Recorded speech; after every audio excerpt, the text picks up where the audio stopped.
friends, welcome back to my channel আৰু মই আপোনালোকৰ লগত প্ৰসেনজিত সিংহা। তো আজি আমি ৰিস্ক মেনেজমেন্টৰ ওপৰত কথা পাতিম। ৰিস্ক মেনেজমেন্ট এটা বহুত ডাঙৰ এটা টপিক হয় ট্ৰেডিঙত। ট্ৰেডিঙত 80% সাইকোলজি আৰু 20% অনলি স্ট্ৰেটেজি। তো আমি ৰিস্ক মেনেজমেন্টটো কিয় ফলো কৰিব লাগে যদি আমি ট্ৰেডিঙত আমি আহিছোঁ বা আমি ট্ৰেডিং সাইকোলজি কিয় আমি মানিব লাগে ট্ৰেডিঙত। ট্ৰেডিঙত কি হয় আমি যেতিয়া ট্ৰেড লওঁ, কাৰণ কি ট্ৰেড লোৱাৰ পিছত বা ট্ৰেড লোৱাৰ আগত আমাৰ সাইকোলজি কি থাকে, কাৰণ কি আমি এটা সিচুৱেশ্যনৰ পৰা আহি যদি আমি ট্ৰেড লওঁ, সাপোজ মোৰ জ্বৰ হৈ আছে বা মোৰ আজি গাটো মোক ভাল লগা নাই, যদি মই ট্ৰেডিঙত আহোঁ চান্সেছ বহুত কম থাকিব মই সেইদিনাখন প্ৰফিট কৰাৰ। কাৰণ কি ট্ৰেডিঙত যদি আমাৰ মাইণ্ডটো যদি প্ৰপাৰ এক্টিভলি কাম নকৰে, আমি কিন্তু ট্ৰেডিঙত খুব এটা ডাঙৰ ছাকচেছ কৰিব নোৱাৰোঁ। কাৰণ ট্ৰেডিঙত আমাৰ গোটেই মেণ্টেল হেল্থ, আমাৰ ডেইলি এক্টিভিটিজ, আমাৰ হেবিট কি, আমাৰ এইখিনি কিন্তু আমাৰ ট্ৰেডিঙত ধৰা পৰে। আপুনি কি মানে কি, যিহেতু এজ এ ট্ৰেডাৰ মোৰ কেৰেক্টাৰ কি, মই কি কৰোঁ বা মই কেনেকুৱা পাৰ্চন, মোৰ গোটেইখিনি কিন্তু মোৰ ডেস্কটপত ধৰা পৰিব, মোৰ গোটেইখিনি কিন্তু মোৰ চাৰ্টত আহি যাব। কাৰণ কি ট্ৰেডিঙত কি হয়, চাওক ট্ৰেডিঙত ফাৰ্ষ্ট আহিব ৰিস্ক মেনেজমেণ্ট। যদি আপুনি ট্ৰেডিং সাইকোলজিৰ বিষয়ে অলপ ষ্টাডি কৰিব বিচাৰে, ট্ৰেডিং সাইকোলজিত ৰিস্ক মেনেজমেণ্টটো কিয় আমি প্ৰথমতে ল'ব, কাৰণ উইদাউট ৰিস্ক মেনেজমেণ্ট যদি আমি ট্ৰেড কৰে, এনি ট্ৰেড যদি আপুনি উইদাউট ৰিস্ক মেনেজমেণ্ট, আপোনাৰ কিমান লছ হ'ব বা কিমান প্ৰফিট হ'ব আপুনি যদি এইটো নাজানে, সেইটো আপোনাৰ ট্ৰেডিং নহ'ব, এইটো এটা গেমলিং হ'ব। ঠিক আছে, তো ট্ৰেডিঙত ফাৰ্ষ্ট হ'ল আপোনাৰ ৰিস্ক মেনেজমেণ্ট। আৰু ৰিস্ক মেনেজমেণ্টটো বহুত পাৰ্ট আছে, যেনেকৈ আপোনাৰ পজিশ্যন চাইজিং। আপুনি এটা ট্ৰেড ল'ব, আপুনি ট্ৰেডটোত কিমান কোৱান্টিটি এড কৰিব, মানে আপুনি ট্ৰেডটো লোৱাৰ পিছত আপোনাৰ যিটো ইমোশ্যন, কাৰণ ইমোশ্যনো কিন্তু আমাৰ ট্ৰেডিঙত আমাৰ ইমোশ্যন থাকে, কাৰণ কি আমি হিউমেন, আমি এলগো নহয়, কাৰণ হিউমেনৰ ইমোশ্যনটো ট্ৰেডত থাকে। তো আপোনাৰ এটা ডিফাইন এটা পজিশ্যন চাইজিং হ'ব লাগিব, যে মই 1 লট 2 লট মই এইখিনিত মই কাম কৰি মোৰ কমফৰ্টেবলি মই ট্ৰেডখন চলাই লৈ যাব পাৰোঁ। তো এই বস্তুখিনি একদম ক্লিয়াৰ হ'ব লাগিব। পজিশ্যন চাইজিংটো মেইন, আপুনি নিজে ডিফাইন কৰক আপুনি কিমান কোৱান্টিটিত আপুনি নিজক মানে কমফৰ্ট ফিল কৰে, যে এইখিনিত মোৰ কমফৰ্টেবলি মই ট্ৰেড চলাই ল'ব পাৰোঁ। ঠিক আছে, তো ছেকেণ্ড আহিব ৰিস্ক টু ৰিৱাৰ্ড। আপুনি ট্ৰেডটো ল'ব, আপুনি ৰিস্ক টু ৰিৱাৰ্ডটো প্ৰথমত চাব লাগিব। যেনেকৈ আপুনি এটা ট্ৰেড লৈ আছে, আপোনাৰ সেই ট্ৰেডত আপুনি দেখি আছে মোৰ ইয়াত 500 ৰুপিজ লছ হ'ব আৰু প্ৰফিট হ'লে মোৰ 200 হ'ব। তো এইটো কিন্তু আপোনাৰ ৰিস্ক মেনেজমেণ্ট ট্ৰেডিং নহয়। ৰিস্ক টু ৰিৱাৰ্ডটো আপোনাৰ ঠিক হ'ব লাগিব। আপুনি যদি এটা ট্ৰেডত 500 ৰিস্ক লৈ আছে, আপোনাৰ অলমষ্ট 500 বা 1000 আপোনাৰ প্ৰফিট হ'ব লাগিব, মানে 1:2 1:1 এই বস্তুখিনি আপুনি চাহে ট্ৰেড ল'ব লাগিব। মানে কি হয়, বহুতে ট্ৰেড লৈ লয় আৰু দেখিছে ইয়াৰ পৰা ইয়াত মুভ কৰিব, আৰু তেওঁলোকে কি কৰে ৰেজিষ্টেঞ্চত বাই কৰি লয়। তেওঁলোকে এণ্ট্ৰি ঠিকে পায়, কিন্তু তেওঁলোকে ৰেজিষ্টেঞ্চ ওচৰতে আছে বাই কৰি লয়, আৰু পোৱাৰ কাৰণে ট্ৰেডটো তাৰ পৰা ৰিভাৰ্চ হৈ যায়। তো এই বস্তুখিনি ৰিস্ক টু ৰিৱাৰ্ড, যে এই ট্ৰেডটো মই যদি লোৱাৰ আগতে, এইখিনি কিন্তু ৰিস্ক টু ৰিৱাৰ্ডটো কিন্তু কেতিয়াও ট্ৰেড লোৱাৰ পিছত নহয়, ট্ৰেড লোৱাৰ আগতে ৰিস্ক এণ্ড ৰিৱাৰ্ড, যে এই ট্ৰেডত মই 500 ৰুপিজ লছ কৰিম বা 1000 ৰুপিজ লেছ কৰিম। নিজৰ এইটো চিলেক্টিভ লছ, ইয়াত কোনো লছৰ কোনো ধৰা বন্ধা নাই। যাৰ যিমান কেপাচিটিৰ ওপৰতে ট্ৰেড কৰিব, যাৰ যিমান সাইকোলজি আছে তাৰ ওপৰতে কিন্তু ট্ৰেড হ'ব। তো ৰিস্ক টু ৰিৱাৰ্ড ঠিক কৰিবলৈ 1:2 1:3 1:4 এই বস্তুখিনি কিন্তু খুবেই সদায় 1:4 1:5 নাহে, কিন্তু বেচিকেলি আমি ট্ৰাই কৰিব লাগিব 1:2 1:1 ওপৰতে আমাক থাকিব লাগিব, তেতিয়া কিন্তু আমি প্ৰফিটেবল ট্ৰেডাৰ হ'ব পাৰিম। ঠিক আছে, তো থাৰ্ড আহিব আমাৰ ইমোশ্যন। ইমোশ্যন কি হয়, কাৰণ ট্ৰেডিঙত ইমোশ্যনটো খুবেই মানে ইম্পৰ্টেণ্ট ৰোল কৰে ট্ৰেডিঙত। আমি যদি দেখোঁ, কাৰণ যেতিয়া আমি ট্ৰেড লওঁ, ট্ৰেড লোৱাৰ পিছত কি হয়, আমাৰ এটা ফিয়াৰ এটা ক্ৰিয়েট হয়। কি ফিয়াৰ ক্ৰিয়েট হয়, এই ট্ৰেডত মোক ষ্টপ লছ হিট হ'ব নেকি, এইটো এটা ফিয়াৰ। ঠিক আছে, এইটো মই যিহেতু ট্ৰেড কৰোঁ, মোৰ সাইকোলজি যিটো মোৰ মাইণ্ডত চলে, আপোনালোকৰ সেইটোও চলি আছে এজ এ বিগিনাৰ।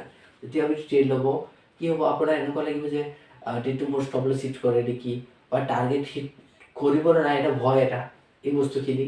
তাৰপিছত আপুনি এটা ট্ৰেড লোৱাৰ আগে আপুনি একদম ডিফাইন কৰি আছে, মানে ষ্ট্ৰেটেজি ঠিকে আছে, আপুনি ইয়াত মানে ট্ৰেডটো এণ্ট্ৰি কৰি, আপুনি কি কৰিলে এণ্ট্ৰি কৰিব, আপুনি দেখি আছে মোৰ ইয়াত এটা এণ্ট্ৰি হ'ব, আপুনি এটা এণ্ট্ৰিৰ কাৰণে পৰা ৱেইট কৰি আছে। আপোনাৰ কি হ'ল, কিবা এটা কাৰণত আপুনি এই এণ্ট্ৰিটো মিছ কৰিলে, আপুনি কিবা এটা কাৰণত আপুনি টেকনিকেলি সেই এণ্ট্ৰিটো মিছ কৰিলে, আপুনি কি হ'ব, তাত আপুনি নেক্সট আপুনি যিহেতু এণ্ট্ৰি পোৱা নাই, আপুনি তাত আকৌ আপুনি ফমো এণ্ট্ৰি কৰিব, মানে আপুনি ফমো হৈ যাব, আপুনি যে মোক ইয়াত মোৰ প্ৰফিট হ'বই, কাৰণ কি আপোনাৰ ছিষ্টেমত আপুনি ট্ৰেডটো কৰিব পৰা নাই, আপুনি ফমো আপুনি তাৰ ওপৰত আপুনি বাই কৰি ল'ব। আৰু ফমো এণ্ট্ৰিৰ কাৰণে কিন্তু আপোনাৰ গোটেই সাইকোলজি, আপোনাৰ ৰিস্ক মেনেজমেণ্ট গোটেইখিনি আপোনাৰ খেলি মেলি হ'ব। খেলি মেলি হোৱাৰ পিছত আপোনাৰ ট্ৰেডটো কিন্তু প্ৰফিটেবল হোৱাৰ চান্সেছ বহুত কম হৈ যায়, সেই ট্ৰেডটো আপোনাৰ লছেই হ'ব। তাৰপিছত আহিব গ্ৰীড, কাৰণ কি ট্ৰেডিঙত আমাৰ কি হয়, গ্ৰীডটো চবতকৈ মেইন পাৰ্ট হয়। কি আপোনাৰ যদি গ্ৰীড যদি কণ্ট্ৰল নহয় ট্ৰেডিঙত, আপুনি কি কৰিব লাগিব প্ৰথমতে চাওক ট্ৰেডিঙত। কাৰণ কি আমি যদি আমাৰ গ্ৰীড যদি নাথাকে আমি ট্ৰেডত কিন্তু ছাকচেছ হ'ব নোৱাৰোঁ। তো গ্ৰীড আমাৰ প্ৰথমতে আমি গ্ৰীডটো ঠিক কৰিব লাগিব।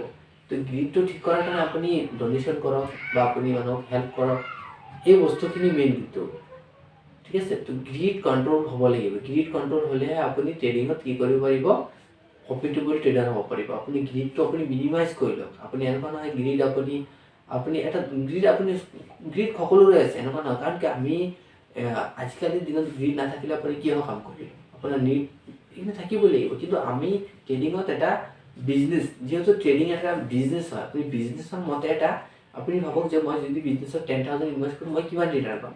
তো আপুনি সেই কেলকুলেশ্যন তেনেকুৱা নহয় আপুনি এনেকুৱা এটা বিজনেছ কৰক, আপুনি 10,000 ইনভেষ্ট কৰি আপুনি এঘণ্টাতে আপুনি 10,000 20,000 বনাব। এইটো পচিবল হয়? পচিবল নহয় কিন্তু কোনো বিজনেছ। কাৰণ কি এইটো এটা আপুনি যদি তাত কয় মই 5% 10% ৰিটাৰ্ণ কৰিম, এইটো এটা পচিবল। কাৰণ বাকীবোৰ বিজনেছতো আমি দেখিছোঁ। কিন্তু আপুনি 100% যদি ক'ব, সেইটোত কি হ'ব, আপোনাৰ 100% লুজ কৰাৰ আপোনাৰ চান্স থাকিব। এইটো হৈ যায় কেতিয়াবা, নিফটি বেংক নিফটিত হয়, এনেকুৱা নহয় বুলি। কিন্তু এইটো বহুত কম হয়। সেইটো এটা ফমো থাকি যায় যে সেইটো হ'ব বা সেইটো এটা ভয় এটা থাকি যায়। সেইটোৰ কাৰণে বহুতে ট্ৰেডিঙত কি কৰে, লুজ কৰে। তাৰপিছত ফমো এণ্ট্ৰি মই কৈ দিলোঁ, ফমলি এণ্ট্ৰি কৰিলা, ট্ৰেড মিছ হৈ গ'ল, এইটোৰ কাৰণে বহুতৰ মোৰ ট্ৰেড মিছ হৈ গ'ল, মই আকৌ এণ্ট্ৰি লৈ ল'লোঁ। এনেকুৱা নহয় কিন্তু আপোনাৰ ফ্ৰেণ্ডছ, মাৰ্কেট ইয়াৰ পৰা ক'তো নাযায়, মাৰ্কেট ইয়াতে থাকিব। কালি আকৌ মাৰ্কেট খুলিব, আকৌ মাৰ্কেটত আপুনি আহক, মাৰ্কেটত আপুনি আহি ট্ৰেড কৰক, আৰু ট্ৰেড কৰি আকৌ আপুনি নেক্সট এটা অপৰচুনিটি, আপুনি নেক্সট মাইণ্ডছেটত আহিব, আপুনি আকৌ অলপ লাৰ্ণ কৰি আহিব। তো এই ফমো, গ্ৰীড, কণ্ট্ৰল, ফিয়াৰ, ইম'শ্যন, এই বস্তুখিনি কিন্তু কণ্ট্ৰল কৰিব লাগিব। কাৰণ এইখিনি যেতিয়া কণ্ট্ৰল হ'ব, এটা মাইণ্ডছেট প্ৰপাৰ বিল্ড আপ হ'ব, তেতিয়া কিন্তু ট্ৰেডিঙত প্ৰফিটেবিলিটি চান্সেছটো লাহে লাহে আপোনাৰ বাঢ়ি আহিব। আপুনি ফ্ৰেণ্ডছ কি হয়, ট্ৰেডিঙত মানুহৰ এনেকুৱা, আপুনি ট্ৰেড কৰক, আপোনাৰ কেপিটেলটো আপুনি ছেভ কৰক। ট্ৰেডিঙত কি হয় মেইন বেচিকেলি, যেতিয়া মই ট্ৰেডিং ষ্টাৰ্ট কৰিছিলোঁ, কেপিটেল মই আনো, ইনকাম কৰোঁ, কেপিটেল ইয়াত মই ইউজ কৰোঁ আৰু লছ কৰোঁ।